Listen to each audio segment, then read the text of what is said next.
So the Jets signed Dalvin Cook, one-year deal. Dalvin is 4 straight Pro Bowl seasons, still very, very good. But what's interesting is the Patriots signed Ezekiel Elliott, not as good, cheaper, and he's a declining player since his rookie year. So my 2 big takeaways on those moves. Number one, Aaron Rodgers took a pay cut, not just because he's a nice guy. He wanted something in return. He wanted another playmaker. So now he's got Garrett Wilson. He wanted Alan Lazard. He's got Corey Davis, Breece Hall off an injury, Dalvin Cook, a Pro Bowler. So it's not that, Aaron wasn't being a little altruistic, but dude wanted a playmaker, and that's what Dalvin Cook is. I would argue he's in the latter years of his prime, but it still feels like he's in his prime to me. I really like him. And he can pass block, catch, run, 3-down back, great player. My second takeaway is the Patriots could have had Dalvin Cook.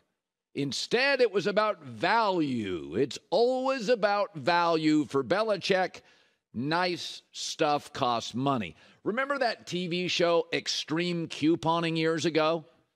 And you'd watch these people come into a grocery store, and it's like, oh, my God, they got $1,000 worth of groceries for 7 cents. Cool. 18 jars of mustard. And then by the end of the show, your takeaway was, these people are weirdos. Yeah, they are. And Belichick's becoming one. Nice stuff costs money. Zeke is cheaper for a reason. The Patriots are 29th in the NFL in offensive spending. Zeke Elliott, Juju Smith-Schuster, Devontae Parker, you get what you pay for. The Patriots' wide receiving room is $24 million. Tyreek Hill is 30 by himself. There's a reason. He separates, gets open, and beats people over the top. You get what you pay for. In 2023, highly skilled offensive pieces, tight ends, running backs, wide receivers, quarterbacks, yeah, they cost money. Somebody's going to have to pay for Jonathan Taylor. Maybe it's the Colts. He's not coming on the cheap. Either is Josh Jacobs. Oh, by the way, injury-riddled OBJ. He cost $15 million to the Ravens. He's a good player when he's healthy. People cost money. The Jets pay $8.6 million. The Patriots pay $6 million. So again, the Jets pay $8.6 million for Dalvin Cook. The Patriots pay about $6 million for Zeke. Bill used coupons. And what the Jets instead get is a player at the end of his prime, 3-down back, can do it all, still explosive, give him a crease, and it allows Breece Hall to come back more slowly. They've added a game to the schedule. Nothing wrong with having 2 running backs. Seattle drafted another running back high, and they had a great rookie running back last year. Very few Derrick Henrys. Give each back 125, 150 carries. Nobody gets 250. The Jets paid a little more and got a lot more. And the Patriots continue to seek value and bring coupons on offensive pieces. This is not 1998. Brady's gone. Your quarterback's not as good. He doesn't have the ability at this point to elevate players. So you have to go get great players around him. I'm watching these teams that have these star quarterbacks, Justin Herbert, Joe Burrow, Patrick Mahomes, and I'm watching their coaches continue to furnish better quarterbacks with more good pieces. Meanwhile, Mac Jones, there's limitations, there's a ceiling, and they keep going on the cheap. It's almost as if Bill doesn't want to give him elite toys because he wants to control him. That's what it feels like to me.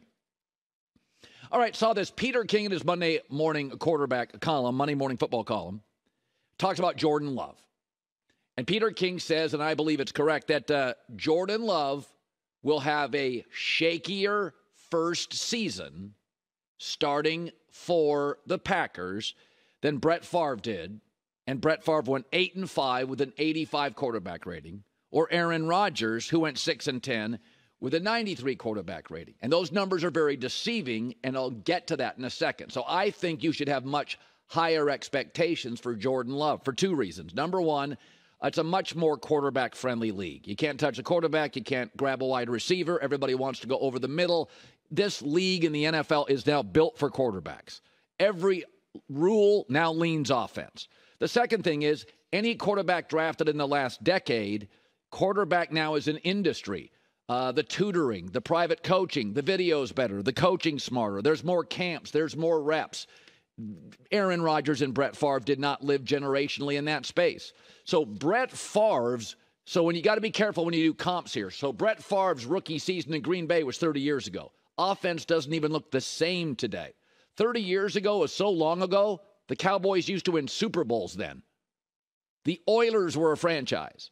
So technology, politics, and football thrive on innovation.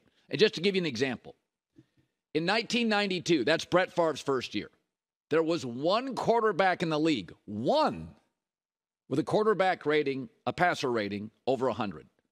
This year, there were 6.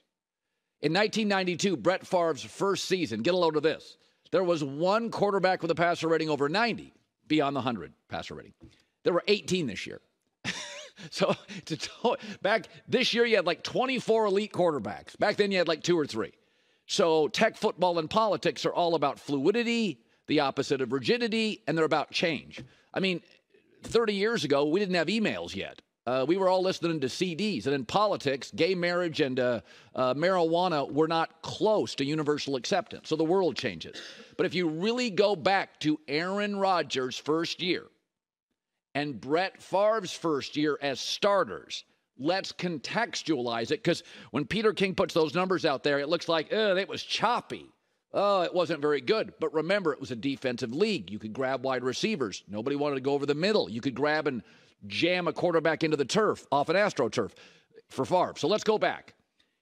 The first season for Aaron Rodgers and the first season for Brett Favre as starters. So Favre didn't even start the first month, and he ended up, this is his first year starting for Green Bay, 9th in passing yards, 8th in passing touchdowns, and 6th in passer rating. He was already a top 10 quarterback in the league as a rookie who didn't start his first 4 games. Aaron, first year starting, 4th in passing yards, 4th in passing touchdowns, 6th in passer rating. He was already arguably a top 5 quarterback. Jordan Love appears to be, at this point, we think the fourth most talented quarterback in his division. In the AFC, he wouldn't be top 10. So you got to be very careful about, Jordan Love looks like, no.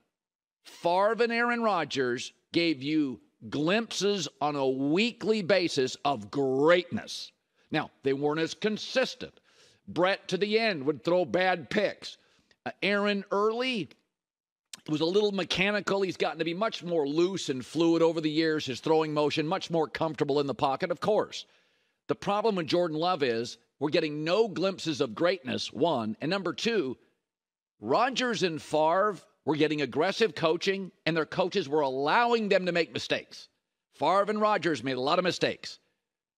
Packers are telling you they don't have that confidence in Jordan Love. Everything is safe.